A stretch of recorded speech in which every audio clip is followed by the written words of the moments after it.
Hi, and welcome to TheGParadigm, a podcast where we talk about business, life, and generational differences. I'm Dion. This is my father, John. And today we thought it'd be a good idea to talk about career development, right? Coming up and thinking and focusing on the different tasks that you need to do, to come up in your career and help develop it. So, right, by the time you are at the end, that you flourish in the way that you've wanted to. So I'm going to kick it off to you, Dad. If you can kind of talk about some of the things that you focused on at first, when you were kind of focusing on your career development. Okay, thanks. I think the initial thing I thought about was did I opportunity and whether opportunity exists within one city, one environment, or do I expand and think out into multiple cities? And when I worked at the car rental company, we used to deal with businessmen all the time, and they always had multiple places that they've lived in their life. So I took that on and decided to expand and seek out opportunity and raise my hand for the opportunities that others may not have wanted, and that's why we ended up living in multiple cities, because that was a decision that was made, and everyone understood why we made that decision. Yeah. So that was the first thing.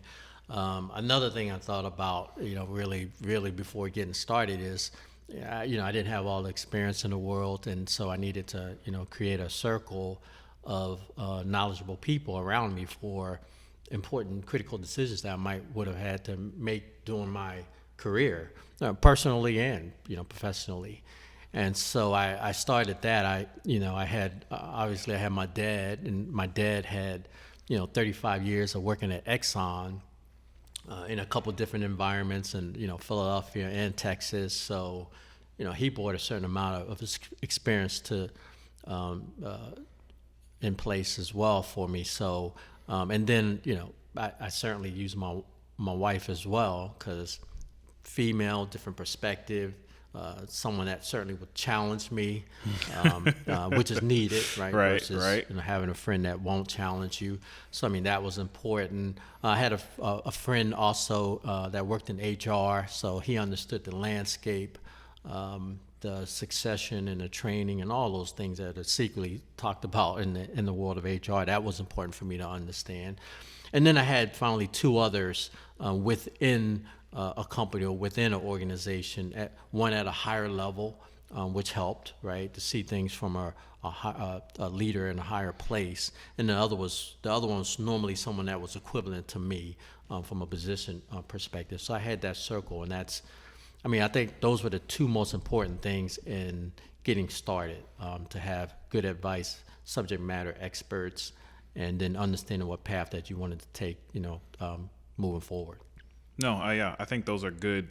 Those are definitely good things, and I can definitely relate to them, especially as far as having a circle, having that close-knit group. I kind of do the same thing as far as making sure I'm around people that make me better or make me stronger, right? And I know that's pretty essential. I'm sure it has its difficulties in those that you've had to either, I don't want to say cut ties fully to, but people that you kind of just don't put in your inner circle, and you don't naturally give them the abilities and the things that you would give the people in your closer inner circle. For you, how did you look at it in a way where you were just, you kind of would look at people and kind of determine, hey, they've helped me out here, they've helped me grow, and I, put them in the inner circle? How did you determine which ones made the cut and which ones didn't make the cut? Good question. I think that you could tell, some were at different places in their life that showed that they were, much more successful. They had accomplished some different things.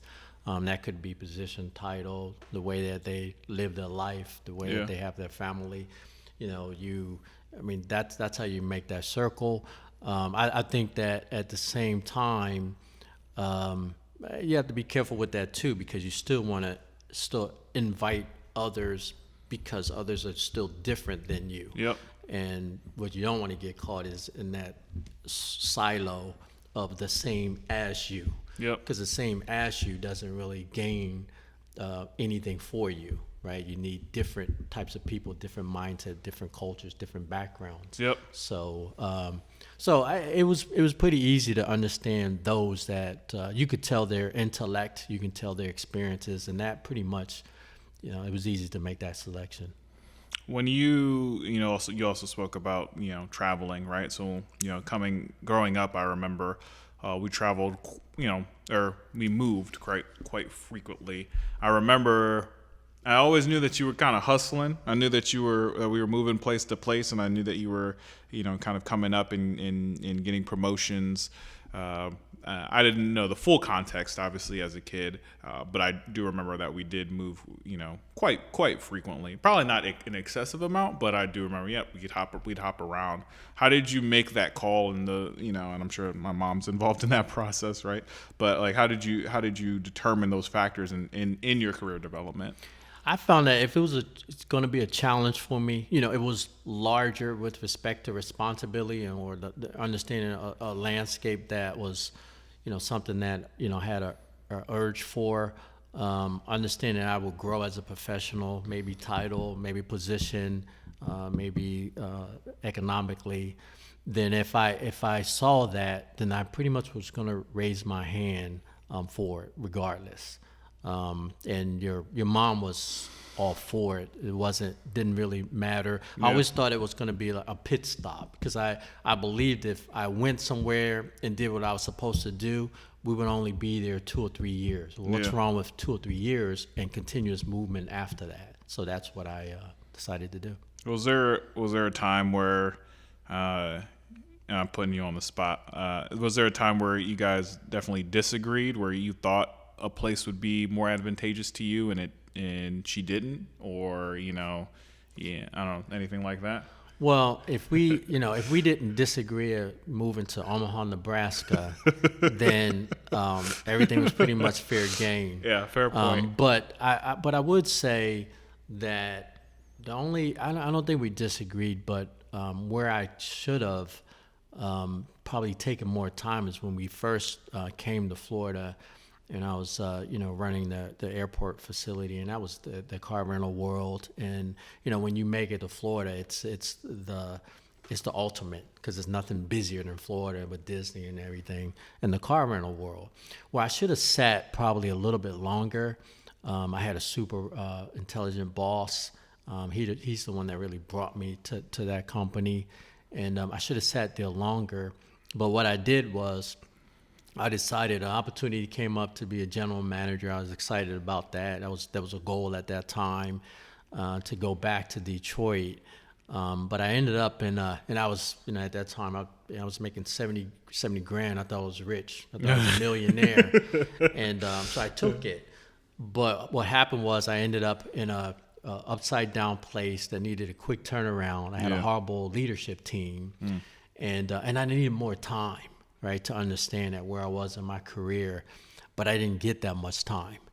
And so I think that was a situation that I should have really stayed longer. And then I would have received the same kind of opportunity, but at a more mature place, not looking for a higher skill set of turnaround. Yeah. But I, eventually I, overcame that. But that was a decision. I thought it could have been a different if I used my patience. Yeah. But I became impatient at that time. Yeah, and so I think you bring up a really good point, right? I've always had an itch, and I know this is probably a millennial ideal. Is we want to do a lot in life. We want to work smarter, right, and not necessarily as hard.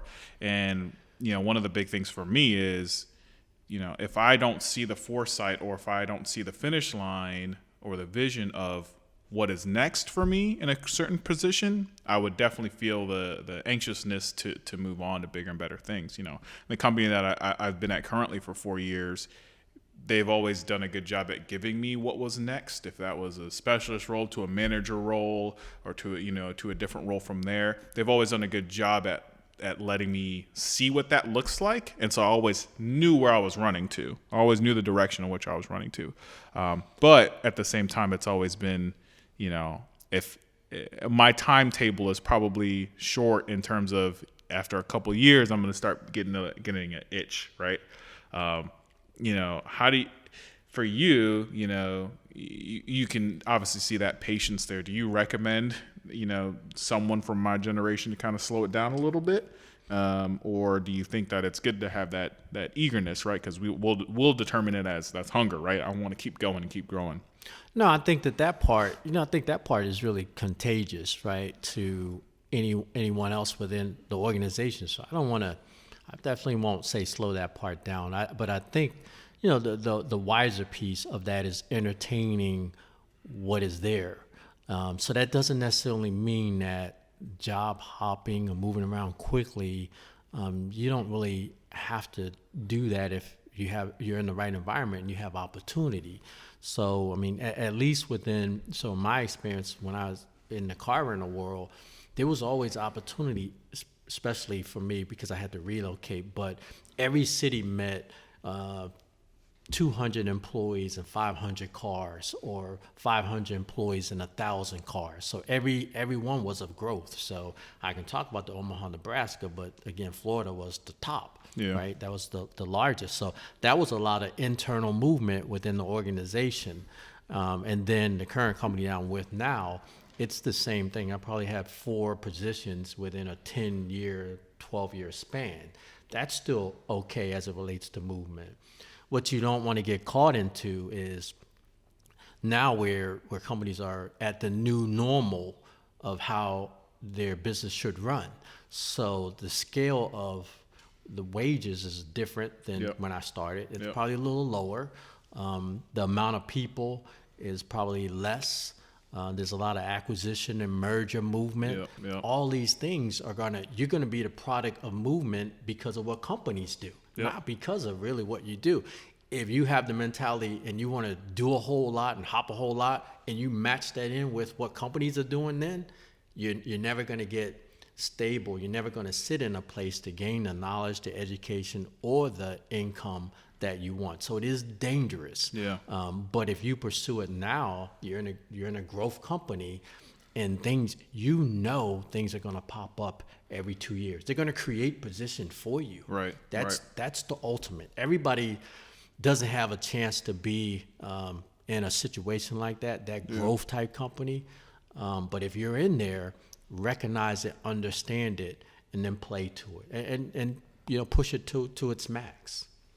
Yeah. No, I think that that if you're in that spot and in that role, you definitely need to seek it and continue it. I remember that I had a colleague of mine, and he worked at I think Capital One, right, and in the tech portion of it. And one of the things that he said earlier to me that stuck was he just got the role, and I got my job the same time he did, so we're up talking that. And he's just like, yeah, but if I'm here in 2 years, I know I've done something wrong and I need to jump. And that kind of stuck with me because he's not the only one that said that, and I've definitely heard that from other people, right? And it almost being a stigma to stay at a company too long, right? And it's kind of, I think that comes from a place where we're trying to separate ourselves a little bit, from a generation perspective, where it's like, well, no, I don't want to work at that same job for a million years. I want to go here and go here and go here and keep growing. But I do agree that jumping early can lead to failure, especially if you haven't given yourself enough time and patience to do the things that make you gain the skills to be in that later role. Yeah, you can never don't underestimate your brand. Your brand represents how the company sees you. Your brand represents the amount of knowledge and skill set that you have. Your brand represents the amount of relationships and the alignment of those relationships to get your job done. You can never underestimate how all of that has a lot to do with your potential and your abilities to grow. You can't underestimate that. If you move somewhere else, you start that all over. Made the pay and the title could still be there, but you will spend 2 or 3 years trying to bring that back to where it is. And at the end of the day, you're really in a position where you are marketable to the world, not just your company, right? You owe that to yourself or your family to be as marketable as possible to the world, not just your company. If you keep that in mind, forget about the time clock of how long I have to be somewhere. No, that doesn't hurt your level of intelligence. Don't worry about that. You may still gain that by developing a stronger brand. Yeah, I think that's something that's underestimated today for sure. And I would encourage anyone coming up in developing their career, right, to really practice and tailor your brand as well. You come into a role and brand is everything. Brand is how good you are at the job, your skill set's there, the people you work with, the people you relate with, the people that you connect to, the people that see value and strength in you. And if you're jumping a little too frequently, you're losing that aspect. And essentially you have to start back to ground zero, right? Mm-hmm. Definitely. One of the other aspects that, kind of correlate all this stuff in career development is particularly like the grind, right? The grind in terms of, hard work and ethic there.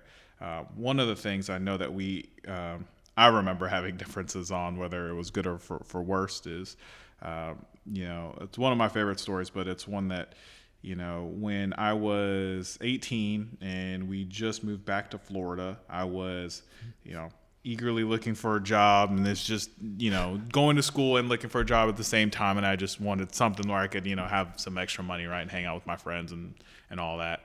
And, I applied for a bag boy position, and, I went through, I filled it out probably as bland as possible just to fill out the application. And I told you about it, right. And one of the biggest things you told me, you were so eager and so about it that you were getting me to think about going to the LinkedIn of the manager and the store manager and the franchise manager and like get all the info about them. And when you ask them those questions, to really dig about what's going on in their career. And I remember being like, I'm not trying to be a CEO. I'm just trying to be a bag boy, right?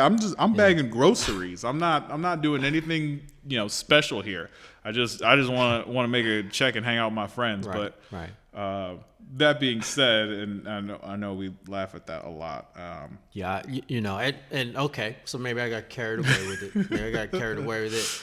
But it was, it was having that mindset of yes, the world is, yes, you're competing all the time, and you can bet when you raise your hand that other person has similar skill set, that other person has a similar thought process as it comes to understanding what they're there for and what their job is all about. The difference is these other things. Yep. Right. The difference is, so if I'm competing against someone, why am I different? And that's where you go down that road of your research about who's going to be in front of you or about that company. Is it a deeper, heavier research? I remember in the past having an opportunity, and I went to that company and hung out in the lobby. Big company, people coming back and forth. I got to meet the lady at the front desk. I got to talk to her about her job, the challenges, the good things about it. By the time I was done, I understood a lot about the people. I talked to I knew some of their names. I had a read on their culture, and now I'm going to go in for an interview, and I understand a lot about them, and no one would expect that. So I had that mentality about that, and I mean, you know how it is. I believe even when you're in a company and you get on a conference call, and leaders know how people are going to act on a conference call. Yep. They know, some are going to stay quiet. Some are going to have two questions. They're sort of basic questions. We get on those calls and we act like, okay, I made it through the call. I'm done. No, when you get on that call, they're going to assess who you are and what you're about. And they're going to read your level of intellect. And they're going to read, where did you push back? Did you challenge? Did you put them on the spot to understand what they're doing? So I don't think that there's a day or a moment where, you're not competing. And, I remember getting on a couple calls saying, I'm going to have the best questions in the world. And that's where we used to watch Bloomberg. where they interviewed CEOs. Yeah. And I would get on there a couple times. I asked questions, and the CEO like rattled his papers. And then later on, my leader said, "John, you know you got to come down on those questions because he rattled his papers." Right? Yeah, he started.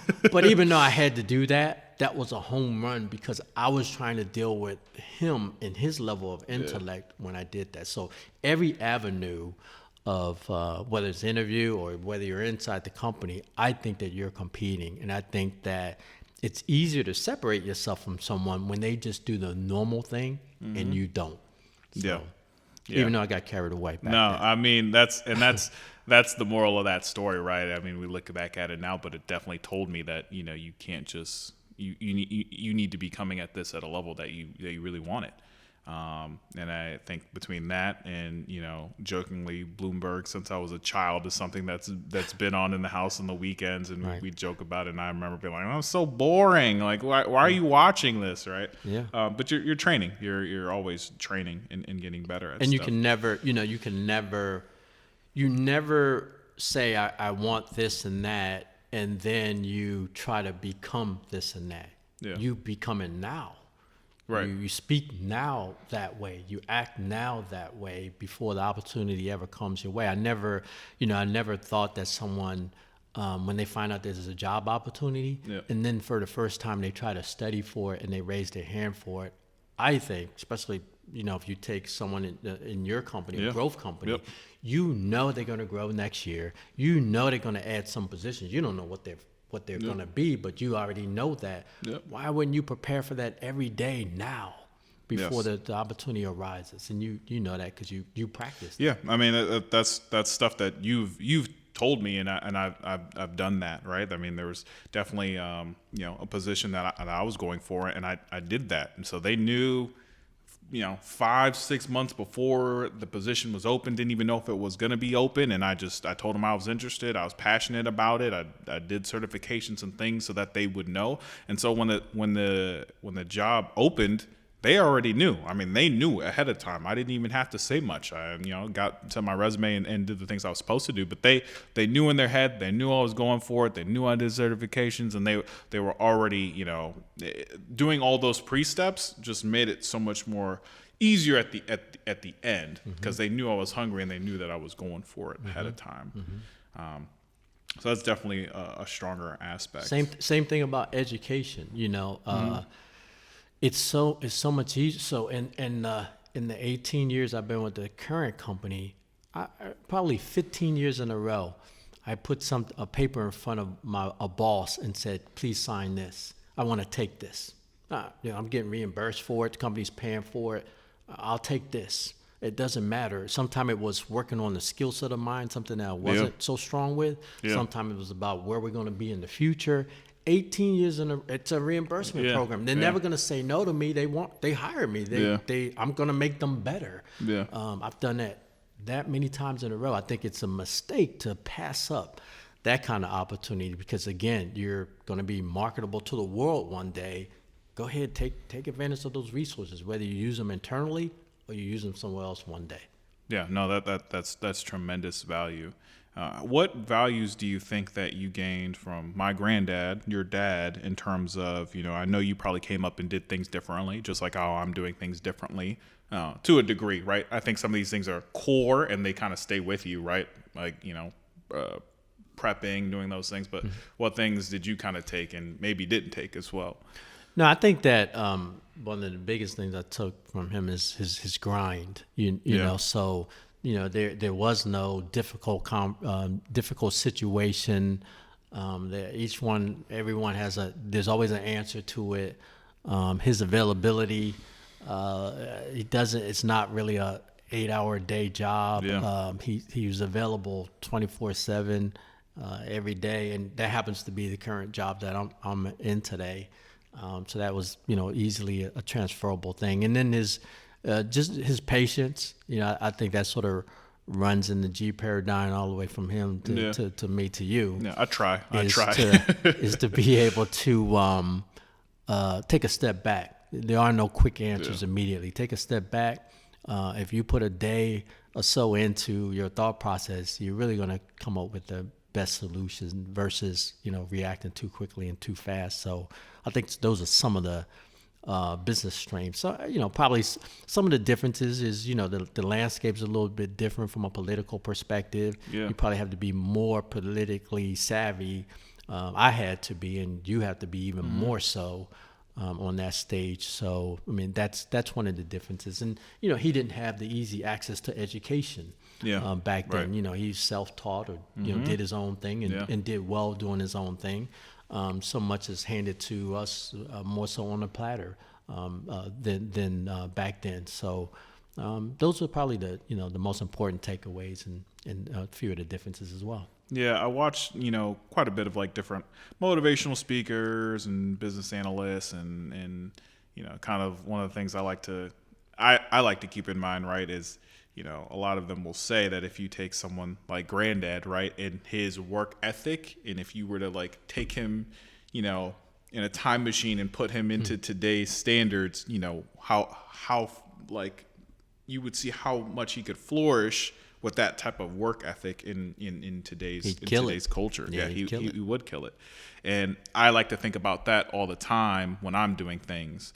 I know I told you that I was part of the 5 a.m. club now, right? I'm kind of on this kick, and I'm just trying to do more with my day. But it's all about the grind, and I think if you show that you can grind more and harder than everybody else, you will make your skill sets grow. You will, make the craft better, right? That you're creating at the end of the day. Yeah, because here's how I think it's sort of laid out when you think about it from a age perspective, and I'm not a genius about it, but I'll say that I think when you're in your 20s, you have a chance to you have fun, and you got to figure a few things out. Maybe you figure them out, maybe you don't. I think by the time you get into your 30s, you have to have them figured out, and you have to have started a path and start to walk down that path, and whatever you believe that you need to do, whatever choices that you have to make to get you there, you start doing that. I think by the time you get to your 40s, you gotta be making your money, and you gotta be progressing career-wise, and you have to have a pattern of consistency. That's what we talk about, the hopping around. Yep. You got to be consistent so you aren't really starting all over, because by the time you get to your 50s, most men max out salary wise from 51 to 54. Most women max out at 40. Wow. So when you get there, you got a few things happening, right? When you're in your early 50s. And now you got to get to your 60s, right? So one, how's your health? Because it's more of a risk, right? The older that you are. Second, what's your skill set like? Because you may not be as marketable as you were in your 30s and your 40s. Right. If companies are laying off or buying, and you become a victim of some of that, and you're not working, now you're not working. Now you're the least likely to get rehired. Now you're the least likely to end up with pay that you used to have. Yeah. So it's a big risk factor when you come into your 50s. If you've done what you need to do in your 30s and 40s, you can look up in your early 50s and say, okay, I have a couple roads, I have a couple options. Here's where I want to go. So I do think it's real critical. Those 30s and 40s, you got to get some things really right, and you got to lock down. And if it's you, fine. If it's you and a spouse, same thing. You have to lock down and partner like never before. And then hopefully you can look up when, in your early 50s and say, okay, I have options. We've done okay. What do we want to do from here? I think that's essential when people don't think about that as much at that time, first coming up. Right. Yeah. First coming up, and I'm on the cusp to hitting the road of 30s, right? And so that's definitely started to enter my mind frame, and I'm more of the thoughts of, okay, the first part was just trying to get in the door, right? Everyone's trying to get in the door. I'm just like, give me a chance. Yep. And I think I remember saying this in my initial interview. I was just like, if you give me a chance, I will, I'm going to blood, sweat, and tears, whatever it takes to, to show you that I'm worth value. And now I feel good that I'm in that role, but then it's, okay, well, this is where the grind begins, right? How far can I start to push this thing and really innovate and improve myself? And that's kind of been my initial scope. I know that there's always a, general stereotype of, millennials not wanting to work as hard. And I think that's partly true. I think that we want to work smarter. And not as hard, but part of me really wants to change that mindset in that we want to work smart and work hard, right? I want to do the things that maybe took you an hour to do. I want to try to do them in 10 minutes, but then take the 50 minutes and do something else with it, right? Work in those 50 minutes on something else. And you have the skill set to do that. So right. your technology skill set or anything else surround any other skill set, not just from a technical standpoint, but it allows for you to do that now. It allows for you to do that today, and that's what I see today, and that's a plus. So I definitely get that. I think the millennial group will run quicker, faster, and it's smarter from that perspective. That's a win. That's a plus. Just have to understand how to navigate that and when to push the pause button is the most important that's the thing. Key. Right. There's always a lot to talk with this topic, so we definitely will have a lot more to speak through with this one and hit different aspects, whether that's finances and other things to think about as you're on your development grind. But thanks for tuning in with us. We're available on podcasts, on any podcast app that you have, on YouTube. Follow us on the G Paradigm, and thanks for taking the time watching G Paradigm.